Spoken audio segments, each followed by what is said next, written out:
할렐루야. 한 주 만에 만난 여러분을 주님의 이름으로 환영하고 축복합니다. 우리 옆에 있는 지체들과 한번 반갑게 인사 나눴으면 좋겠는데요.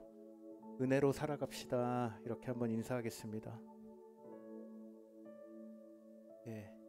뒤에 있는 앞뒤에 있는 사람하고도 한번 인사해 볼까요? 사랑하고 축복합니다. 이렇게 인사하겠습니다.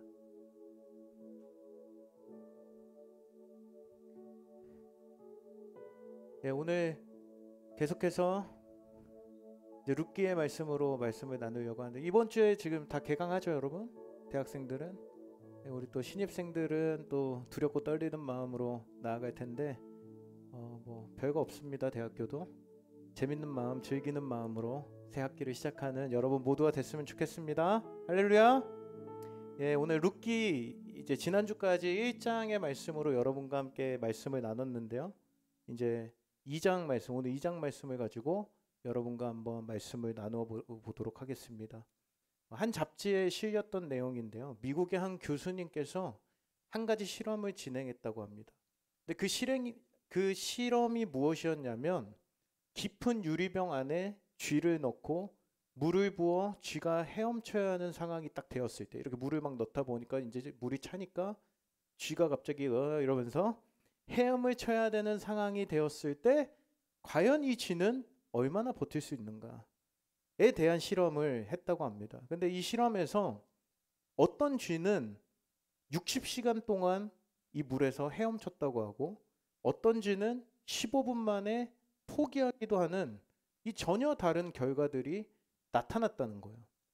그렇다면 60분을 버틴 쥐는 도대체 무엇이었을까? 어떤 비결이 있었을까? 그래서 알고 보니까 이 연구팀이 실험을 하면서 쥐들이 이제 물이 차서 헤엄치기 시작하게 되는 그 순간에 구해주는 행동을 반복해서 여러 번 반복을 했다는 거예요. 그렇게 반복을 하다 보니까 그 결과 이러한 도움을 받은 쥐들, 이 도움을 얻은 쥐들은 모두 하나같이 60시간 가까이 되는 시간을 버텼다는 것입니다. 여러분, 이 쥐들조차도 이 절망의 순간, 생명의 위협이 찾아오는 이 순간에 이 희망, 어둠 속의 희망, 이 어두운 환경 속에 비춰지는 한 줄기의 이 빗줄기와 같은 이 도움이 이 쥐들마저도 희망을 품게 만들었고요.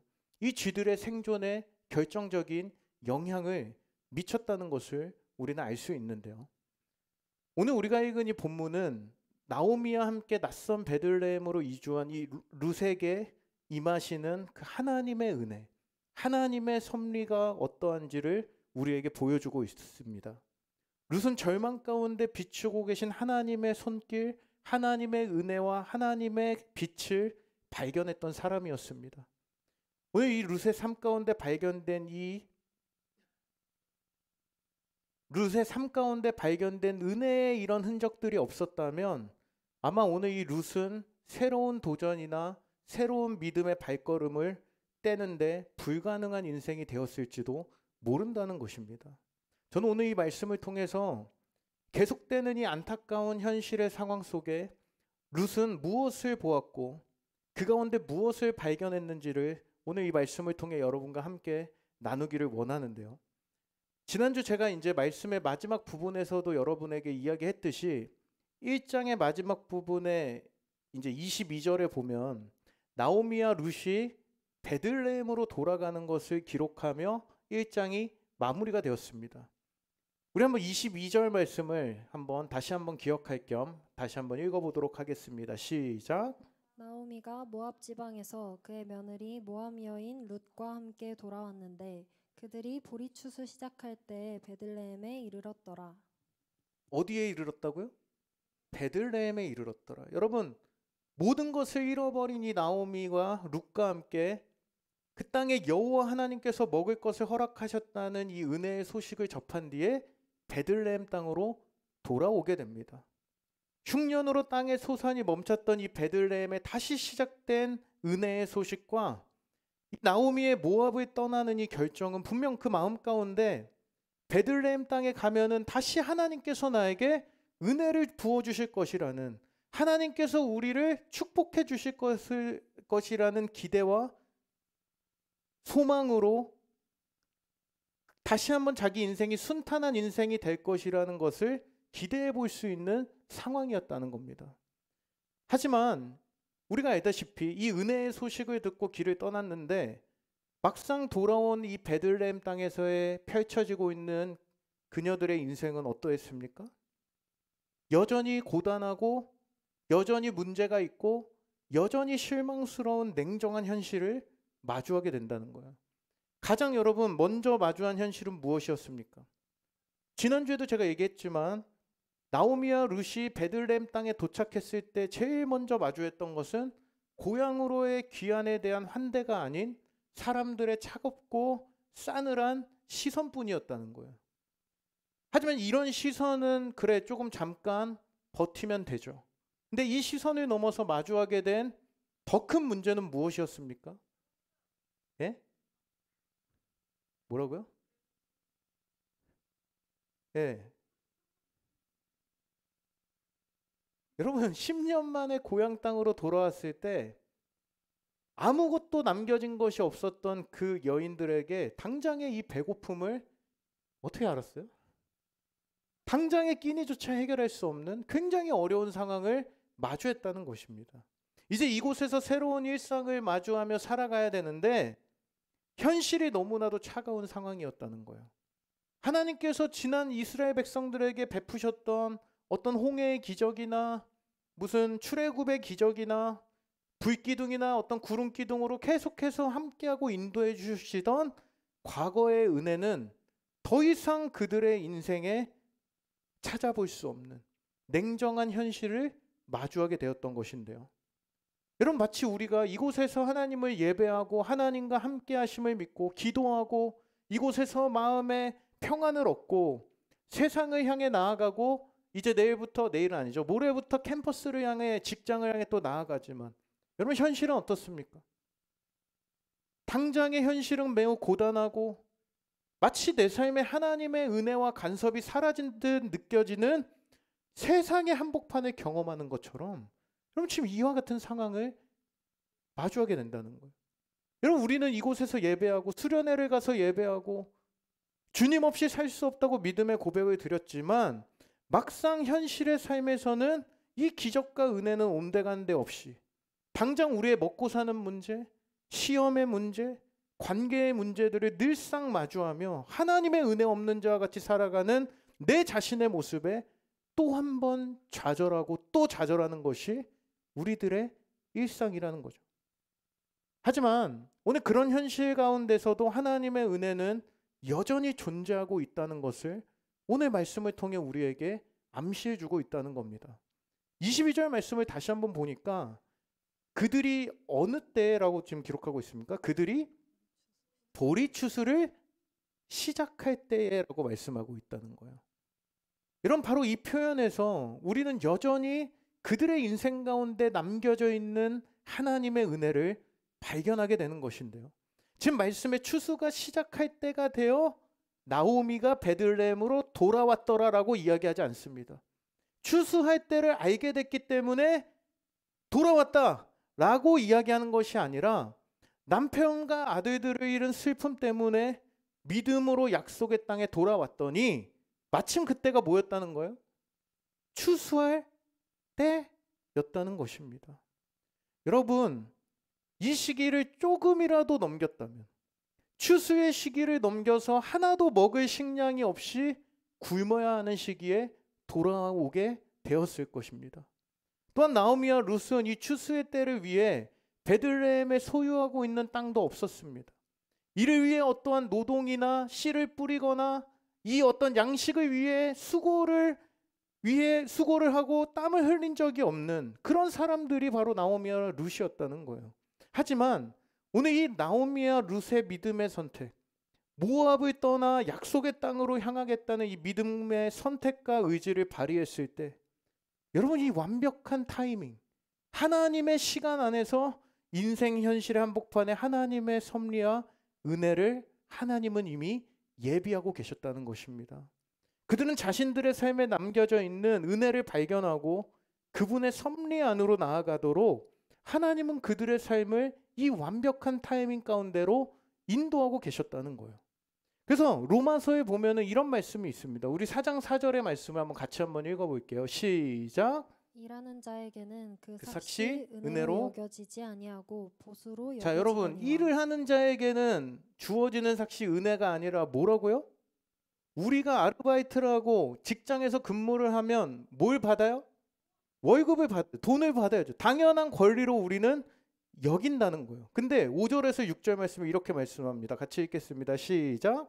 이를 아니할지라도 경건하지 아니한 자를 의롭다 의롭다 하시는 하시는 이를 이를 믿는 자에게는 그의 그의 믿음을 믿음을 의로 6절 여기시나니 일할 일한 것이 것이 없이 하나님께 의로 여기심을 받는 사람의 복에 대하여. 여러분, 일을 하지 않아도 하나님께서 경건하지 않은 우리 인생 가운데 그저 그것을 인정하고 믿음으로 고백하는 자들을 위한 하나님으로부터 주어지는 은혜가 있다는 것을 말씀하고 있습니다. 이 하나님을 신뢰하는 이 믿음 자체를 마치 우리가 노동한 가치로 여겨주시고 대가 없이 부어주시는 하나님의 축복이 있다는 것이죠. 여러분, 지난주에 한 청년이 주저리 카톡이 하나가 왔습니다.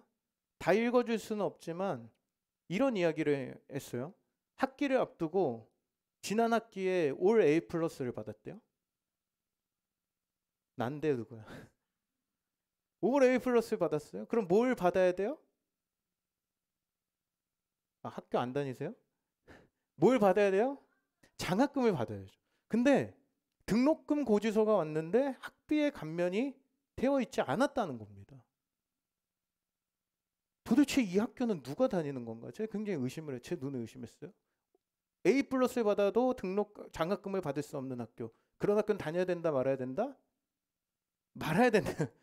그래서 굉장히 이제 마음이 무거웠고 힘들었는데 지난주 이제 뭐 설교 듣고 기도하며 또 우리가 기도할 때 고백했던 주의 자녀로 산다는 것은 뭐 이런 찬양을 들으면 막 주저리 이렇게 얘기를 해요. 다시 하나님을 찾고 기도하고 하나님 앞에 내 삶이 하나님의 영광이 되고 싶다. 믿음으로 살고 싶다. 카톡에는 그대로 옮겨온 거예요. 내 삶에도 추수의 날이 이르게 되라고 간절히 기도하고 눈물로 고백했다는 거예요. 그리고 나서 다음 날이 되어 등록금을 이제 진짜 내야 돼서 고지서를 출력을 했는데 무슨 일이 일어났을까요? 두둥. 전액 장학금으로 처리가 되어 있는 것을 발견하게 됐다는 거예요. 할렐루야. 감정을 좀 넣으세요, 여러분. 그러면서 고백한 것은 여러분 이제 저는 그랬죠. 이걸 좀 진작에 좀 알았다면은 이렇게 마음고생을 하지 않았을 텐데. 근데 이 친구가 고백하는 것은 오히려 이 사실을 진작에 알았다라면 오히려 이 사실이 하나님께 감사하기는커녕 하나님께 이러한 믿음으로 기도를 올려드리는 기도를 하지 못했을 것이라고 고백을 하는 거예요. 대단하지 않습니까? 그러면서 하나님은 이 작은 믿음까지도 보시고 계시구나를 깨닫고 하나님의 함께 하심에 감사드린다는 이 고백을 우리 청년부 한 친구가 나눠줬습니다. 할렐루야. 사랑하는 여러분, 우리가 비록 이제 내 삶의 현실, 어떤 내 삶에 마주하고 있는 이 문제를 바라볼 땐 우리는 어떤 해답도 발견할 수 없죠. 근데 여러분, 그때 우리는 무엇을 해야 됩니까? 우리의 믿음을 하나님께 드리고 하나님을 찾으십시오. 여러분, 세상을 주관하시는 우리 주님께 여러분의 모든 인생을 맡겨드리세요. 믿음으로 고백하는 자들을 의롭게 여겨주시고 축복을 부어주시는 이 은혜의 주권자 되시는 우리 하나님에 대한 절대적인 믿음을 우리가 갖게 될 때 여러분, 우리는 경험하게 되는 거예요. 하나님께서 예비하신 우리 인생의 완벽한 시간, 하나님의 시간을 뭐라고 그러죠? 이 카이로스의 시간 안에서 이미 존재하고 있었던 추수할 곡식과 같은 남겨진 은혜의 산물들이 우리의 눈에 보이기 시작할 거예요. 여러분, 그 은혜를 사모함으로 여러분의 일상에 숨겨진 하나님의 은혜들을 매 순간 발견하는 은혜가 있게 되기를 주님의 이름으로 축원드립니다. 여러분, 오늘 나오미는 그렇다 치고 이제 룻은 이방 여인으로서 나오미의 하나님의 나오미가 돌아가 약속의 땅에서 부어질 은혜에 대한 기대를 가지고 동행했지만 룻의 입장에서는 더더욱 순탄한 삶이 아니었습니다. 그저 믿음으로 선택했지만 룻의 인생에 남겨진 것은 무엇입니까? 더욱더 냉혹한 현실이 그녀의 인생에 남겨졌다는 거예요. 하지만 그 가운데 룻은 놀라운 믿음의 태도를 오늘 본문에서 보여주고 있었다는 겁니다. 우리 2절 말씀을 같이 한번 읽어볼게요. 2절 시작. 모압 여인 룻이 나오미에게 나오미에게 이르되 원하건대 내가 밭으로 가서 내가 누구에게 은혜를 입으면 그를 따라서 이삭을 줍겠나이다 하니 나오미가 그에게 이르되 내 따라 갈지어다 하매. 여러분 지금 룻이 뭐라고 표현하고 있습니까? 내가 밭에 나가서 이삭을 줍겠다는 거예요. 내가 어머니를 위해서 먹을 것을 한번 구해 오겠다는 겁니다. 그런데 여기 보니까 단서를 한 가지 붙입니다. 어떤 단서요? 내가 누구에게 은혜를 입으면이라는 단서를 붙이고 있다는 거예요. 근데 여러분 우리가 그냥 지나칠 수 있는 부분이지만 지금 이 말, 이 단서를 룻이 붙이고 있다는 것은 무엇을 말하는 걸까요? 이 단서를 말하는 것은 룻이 지금 하나님의 율법을 잘 알고 있었다는 것을 보여주는 단서가 되고 있다는 겁니다. 레위기 19장 9절에서 10절에 보면은 이런 말씀이 있습니다. 우리 같이 한번 읽어볼게요. 시작. 너희가 너희의 땅에서 곡식을 곡식을 거둘 거둘 때 때 너는 밭 모퉁이까지 다 거두지 말고 내 떨어진 이삭도 줍지 말며 내 포도원의 열매를 다 따지 말며 내 포도원에 떨어진 열매도 줍지 말고 가난한 사람과 거류민을 위하여 버려두라. 나는 너희의 하나님 여호와이니라. 여러분 이스라엘에는 가난한 사람들을 위한 특별한 법이 있었습니다. 그것이 무엇이냐면 바로 추수할 때 떨어진 곡식을 그대로 두는 거예요. 이 떨어진 곡식을 그대로 두어서 가난한 사람들, 굶주린 자들, 거류민들이 대가 없이 주어갈 수 있게 하는 것이 바로 이 하나님께서 제정하신 율법이었습니다. 여러분 지금 룻이 이 율법을 알고 있었다는 것은 무엇을 의미합니까? 룻이 어떻게 이 율법을 알고 있었어요? 여러분 룻은 이방 여인이었습니다. 모압 땅에서 살던 사람이었어요. 룻이 지금 이스라엘의 율법에 대한 사전 지식이 있었다는 것은 무엇을 말해요? 엘리멜렉이나 나오미나 또는 그의 아들이자 남편으로부터 배웠다는 것을 추측해 볼 수 있다는 겁니다. 하지만 지금 이 상황에 이 현실의 문제를 박차고 나가는 이 믿음의 선택은 여러분 지금 나오미도 율법을 알고 룻도 이 율법을 알고 있었지만 누가 지금 이 먹을 것을 주우러 나가고 있어요? 룻이 나가고 있었다는 겁니다. 이 이삭 줍기에 대한 율법을 나오미도 분명히 알고 있었다는 거예요. 그런데 지금 이 이삭을 주우러 나가는 행동은 사실 나오미의 입장에서는 가난한 자들에게 주어지는 이 혜택을 받는 것이 자존심이 상할 만한 일이었다라고 학자들이 기록을 하고 있습니다. 그런데 룻에게는 어떠합니까? 여러분 룻의 입장에서는 낯선 땅에 하나님을 배반하고 떠난 자들에게 임한 심판으로 인해 쫄딱 망한 이 집의 과부이자 이방 여인이라는 여러분 이 딱지가 붙어있는 상태였다는 거예요. 사람들이 보내고 있는 이 따가운 시선을 생각할 때 사실 룻도 지금 이러한 행동 하나님의 말씀을 가지고 나아갈 수 없는 상황이었다는 것입니다.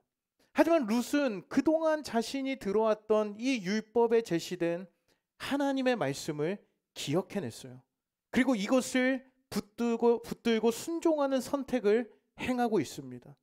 스스로의 상황에 무엇을 하는 것이 가장 하나님 앞에서의 선택인지를 분별해내고 있었다는 겁니다. 그리고 오늘 묵묵히 해야 될 일들 속을 향해 나아갑니다. 그리고 오늘 그러한 믿음의 선택과 행동 위에 하나님께서는 오늘 이 우연을 가장한 은혜와 섭리를 그녀의 인생 가운데 예비하고 계셨는데요. 오늘 3절에서 4절 말씀을 보면 이렇게 말씀합니다. 같이 읽겠습니다. 시작. 룻이 가서 베는 자를 따라 밭에서 이삭을 줍는데 우연히 엘리멜렉의 친족 보아스에게 속한 밭에 이르렀더라. 마침 보아스가 베들레헴에서부터 와서 베는 자들에게 이르되 여호와께서 너희와 함께 하시기를 원하노라 하니 그들이 대답하되 여호와께서 당신에게 복 주시기를 원하나이다 하니라. 여러분 지금 3, 4절에서 말씀을 자세히 보다 보면 눈에 띄는 단어가 있습니다. 무슨 단어일까요? 맞습니다. 우연이라는 단어와 마침이라는 이 두 개의 단어가 우리가 주목해 봐야 되는 것인데요. 여러분, 우연히 지금 어떻게 돼요? 우연히 엘리멜렉의 친족이었던 보아스의 밭에 이르렀다고 기록하고요. 그런데 어떤 일이 일어나요? 마침 보아스가 베들레헴으로부터 등장하고 있었다는 겁니다. 여러분, 당시에 유대인들은 밭의 주인이 임금을 주고 사람을 세워 밭을 관리하게 했기 때문에 밭의 주인이었던 보아스가 이곳에 하필 룻이 지금 이삭을 줍는 이 타이밍에 등장할 확률은 굉장히 낮은 확률이었다는 거예요. 심지어 룻은 그곳이 보아스의 땅이란 것을 알고 들어갔어요? 모르고 들어갔어요? 모르고 들어갔다는 거예요. 그런데 우연히 그녀는 보아스의 땅에 이르렀고 마침 보아스가 찾아온 이 두 가지의 우연과 같은 상황이 절묘하게 맞아 들어가는 상황이 되었다는 것입니다. 그런데 여러분, 정말 이 두 가지의 사건은 우연이었을까요? 여러분, 이것이 하나님을 모르는 사람들, 세상의 사람들에게는 이것이 한순간의 우연으로 생각할 수도 있지만 하나님의 자녀들에겐 바로 이것이 하나님의 섭리요 은혜라는 것입니다. 우연히 룻은 한 장소를 향해 들어갔고 때마침 그곳에 보아스가 나타난다는 것. 여러분, 이것이 단지 세상이 말하는 우연과 마침이라는 단어로 설명할 수 있는 상황이었을까요? 또한 지금 룻이 만난 보아스는 어떤 사람이었습니까? 여러분, 보아스는 성경에서 예수 그리스도를 예표하는 인물로 묘사되는 사람입니다. 오늘 본문 1절에서는 그를 뭐라고 표현하고 있습니까? 유력한 자라고 표현하고 있어요.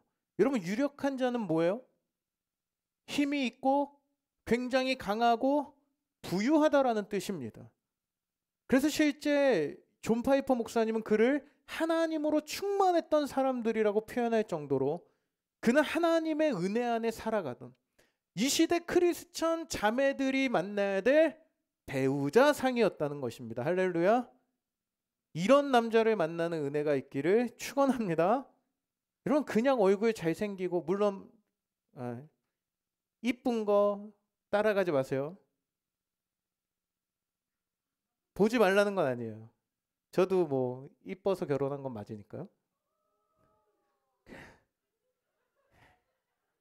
내 사진까지 띄우면 진짜 우액할까봐 참았습니다. 어쨌든 하나님을 사랑하는 형제를 만나는 은혜가 있을지어다. 아니요, 누가. 그럼 심지어 이 보아스는요, 근데 밭에 먹을 것을 주우러 온 거류민들을 향해 4절 마지막에 보면 뭘 하고 있어요? 여호와께서 당신에게 복 주시기를 원하나이다. 자신의 밭에 찾아온 거류민들을 향해 하나님의 이름으로 축복을 빌어줄 만큼 마음이 은혜로 말미암아 넉넉했던 사람이었다는 거예요. 근데 여기서 더 중요한 것은 보아스는 엘리멜렉의 죽음으로 끊어져 버린 이 계보의 기업을 물을 자였다는 것입니다. 여러분, 구약시대 이스라엘에서는 기업 물을 자라는 규례가 레위기에 등장하고 있어요. 우리 레위기 25장 25절 말씀 같이 읽겠습니다. 시작. 만일 내 형제가 가난하여 그의 기업 중에서 얼마를 팔았으면 그에게 가까운 기업 물을 자가 와서 그의 형제가 판 것을 물을 것이요. 여러분, 이 기업 물을 자 제도가 어떤 제도였습니까? 어떤 사람이 가난해서 다른 사람에게 팔려가거나 땅을 잃어버리는 이 기업을 잃어버릴 문제가 생겼을 때 가장 가까운 친척이 달려가서 그의 재산과 가족들의 몸값을 대신 지불하고 사주는 그런 제도가 기업 물을 자였습니다. 근데 이 되찾다라는 원어 고엘이라는 단어를 사용해서 고엘 제도라고도 성경에서 불리기도 하는데요. 여러분, 기업 물을 자가 갖는 의무는 가난한 친족의 땅을 다시 사서 그 땅을 돌려주기도 하고요. 부당한 일을 당한 친족을 위해 대신 복수할 뿐만 아니라 심지어 후손이 없어 사망한 친족의 경우 그 여인과 결혼해서 죽은 사람의 후사를 있게 해 기업을 회복시켜주는 역할을 감당하는 제도였습니다. 여러분, 하나님께서는 이러한 기업을 회복하게 하는 이 은혜의 제도를 직접 만드시고 친족들에게 이 역할이 가능하도록 허락해 주셨는데요. 이 기업물을 자라는 것은 한마디로 이야기하면 구원자, 구속자라는 뜻입니다. 여러분, 바로 오늘 이 보아스가 이곳에 나타난 것은 단순한 우연과 때마침의 결과가 아닌 룻의 기업물을 자로서 하나님이 그를 이곳에 보내셨다는 거예요. 하나님의 섭리 가운데 일어난 은혜의 역사였다는 것입니다. 여러분, 베들레헴으로부터 온 보아스는 바로 우리의 잃어버린 구원과 우리의 영혼을 죄와 사망의 절망의 상태로부터 회복시켜줄 베들레헴에서 나신 우리의 참된 구원자 예수 그리스도를 예표하는 것인데요. 오늘 바로 본문에서 룻이 우연이란 이름으로 걸어가 선택한 이 보아스의 땅은 단순한 하루의 필요와 양식을 구하는 것을 넘어 영원한 생명과 모든 절망으로부터 인생을 구원하시고 역전시키시는 구속자의 땅으로 들어가게 하신 놀라운 하나님의 은혜와 섭리의 역사였다는 것입니다. 여러분, 지금까지 이렇게 이루어진 모든 상황의 전개, 모든 만남들이 일반적인 눈으로 바라볼 때는 어떻습니까? 우연의 연속처럼 보여요. 그런데 바로 룻이 하나님의 말씀 안에서 믿음의 선택과 행동한 그 믿음 위에 부어지는 하나님의 섭리였다는 것을 여러분, 우리는 기억해야 한다는 것입니다. 그럼 우리 삶에도 많은 길을 우리의 생각대로 계획하며 살아갑니다. 때로는 그 길이 하나님 앞에서의 바른 결정인지조차 헷갈리는 순간들이 계속해서 찾아옵니다. 어떤 사람들은 내 삶은 애초에 흙수저와 같은 인생이라 어렵다고 좌절합니다. 그래서 어떻게든 성공한 인생이 되기 위한 세상적인 선택에 집중하며 살아가요.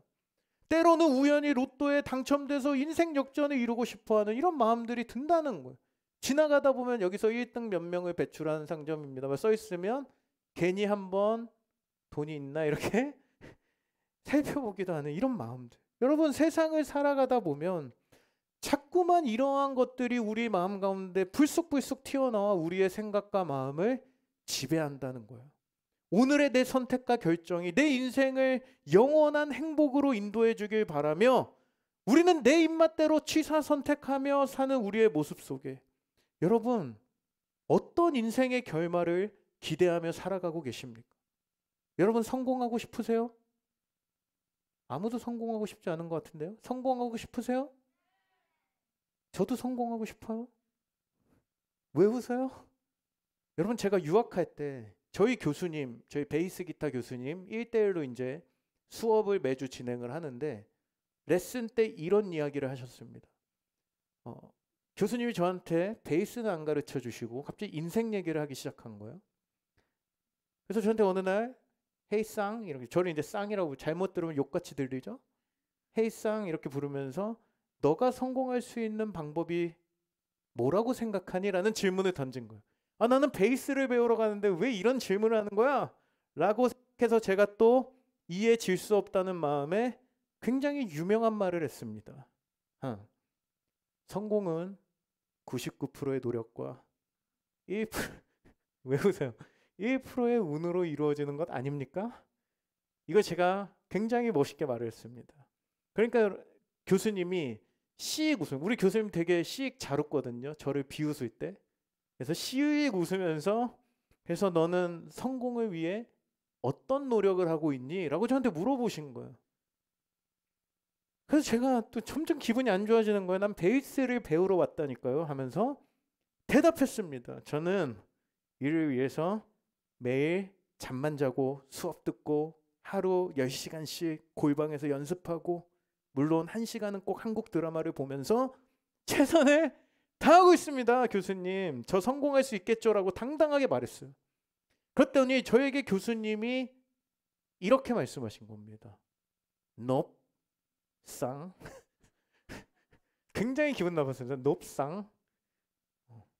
너의 대답도 물론 틀린 대답은 아니지만 진짜 성공은 이 말이 진짜 멋있었어요. 하늘이 돕는 사람에게 주어진다. 나는 이 사람이 예수님을 믿나? 근데 기독교인이 아니었거든요. 하늘이 돕는 사람. 여러분 그 한마디가요. 굉장히 그 수업 시간에 제 자신을 굉장히 부끄럽게 만들었고요. 제 마음을 한순간 완전히 뒤집어 놓은 거예요. 제가 엄청 열심히 준비하고 연습하고 공부해서 정말 세계적인 뮤지션이 되겠다는 갈망, 성공에 대한 열심. 여러분 저는 그거 하나만 보고 영국에 갔던 거거든요. 근데 그것으로부터 저를 돌이켜 그 순간 하나님을 의존하는 삶으로 돌아가게 만든 결정적인 계기였다는 것입니다. 여러분 저는 오늘 세상의 모든 사람들이 인생의 한방과 주식의 역전과 이 뭔가 한방이 터지기를 기대하며 오늘을 살고 있을 때 저는 이 자리에 모인 우리 1청년함대 모든 여러분들이 하나님을 향한 믿음의 행동을 들이시는 여러분 모두가 되기를 주님의 이름으로 축원합니다. 여러분 하나님을 예배하는 거 이 시간을 소중히 여기세요. 매일의 삶의 자리에서 하나님의 은혜가 여러분의 삶을 주관하시도록 루시 2절에서 고백한 것처럼 내가 누구에게 은혜를 입으면이라고 말한 것처럼 하나님의 은혜가 내 삶에 임하기를 바라며 그분의 섭리를 갈망하는 그런 인생으로 나아가십시오. 여러분 그래서 그런 자들에게 어떤 은혜가 임하냐? 잠언 16장 9절을 이렇게 말씀합니다. 시작. 사람이 마음으로 자기의 길을 계획할지라도 그의 걸음을 인도하시는 이는 여호와시니라. 할렐루야. 아멘이 너무 작은데요. 할렐루야. 이것이 뭐라고요? 섭리라는 것입니다. 여러분 섭리는 하나님께서 모든 피조물을 향한 사랑으로 그분의 뜻을 이루어 가시는 하나님 편에서의 활동을 의미하는데요. 여러분 하늘에 하나님이 함께 하시는 사람, 하늘이 돕는 자, 하늘의 하나님이 돕는 자가 되시는 여러분이 되시길 주님의 이름으로 축원합니다. 여러분 당장 우리가 부족해도 아쉬워도 또 내가 마음에 안 드는 학교에 갔더라도 내가 마음에 안 드는 직장에 취직을 했더라도 하나님을 원망하지 마세요. 하나님이 그곳에 나를 보내신 이유를 발견하고 그곳에 이미 하나님께서 예비하신 남겨져 있는 은혜들을 사모하십시오. 룻과같이 하나님의 섭리를 인정하고 내 인생의 전반을 주관하고 계신 주님께 여러분의 삶을 의탁할 때 여러분 그때 일어나는 모든 삶의 걸음과 선택은 그 걸음을 인도하시는 하나님의 은혜와 섭리 아래 상상할 수 없던 최고의 인도하심을 얻는 놀라운 인생이 될 줄 믿습니다. 우리 옆에 있는 지체들에게 이렇게 한번 고백합시다. 하나님의 섭리를 기대하자. 그래서 마지막으로 그렇게 하늘이 돕는 인생인 룻이 행했던 딱 한 가지의 특징만 더 살펴보고 오늘 말씀을 마무리하기 원하는데 우리 5절에서 6절 같이 읽겠습니다. 시작. 보아스가 베는 자들을 거느린 사환에게 이르되 이는 누구의 소녀냐 하니 베는 자를 거느린 사환이 대답하여 이르되 이는 나오미와 함께 모압 지방에서 돌아온 모압 소녀이다. 여러분 지금 보아스는 자신의 밭에서 이삭을 줍고 있는 룻을 발견하며 사환에게 물어보는 거예요. 지금 사환은 모압 지방에서 돌아온 모압 소녀라고 표현하면서 룻에 대한 이 일반적인 시선을 강조해서 드러내 보여주고 있습니다. 굳이 두 번이나 모압에서 온 모압 여인이다. 여기서 모압은 단순히 요단 동편의 한 지역을 말하는 것이 아니라 지난주에도 이야기했듯이 여러분 이 모압 땅은 어떤 곳이라고 했죠?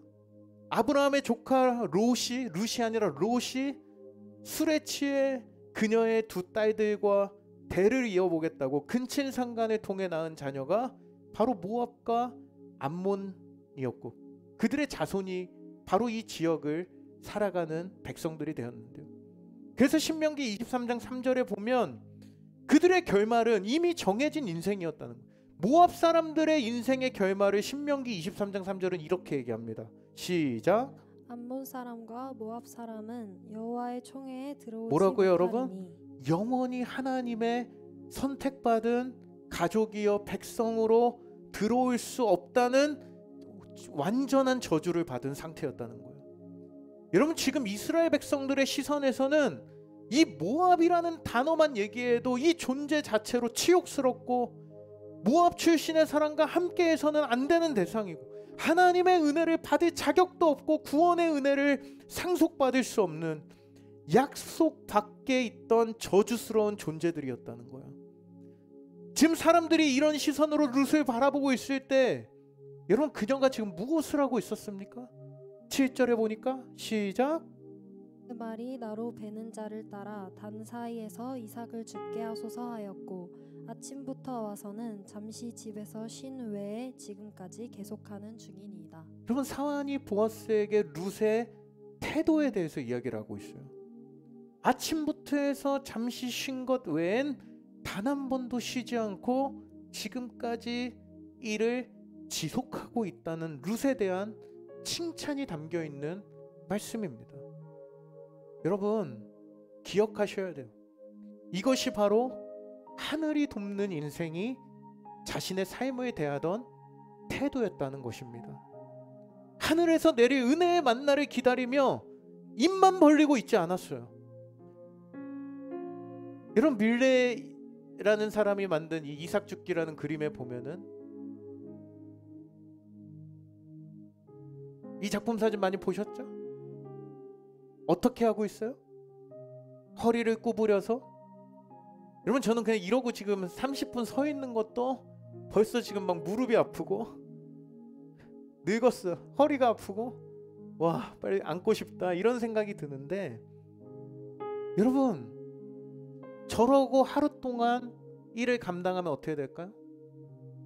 허리가 아프고 허리가 펴지지도 않았을 거예요. 그럼에도 어떻게 했다고요? 잠시도 쉬지 않고 자신이 해야 할 일에 충성을 다하는 이 모습이에요.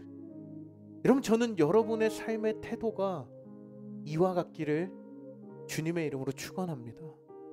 가만히 있으면서 왜 내 인생에 은혜가 없냐라고 말하지 말고 스스로 내 스스로의 예배, 내 스스로의 기도, 내 스스로의 삶을 대하는 태도를 여러분이 말씀을 통해 한번 점검해 보셨으면 좋겠어요.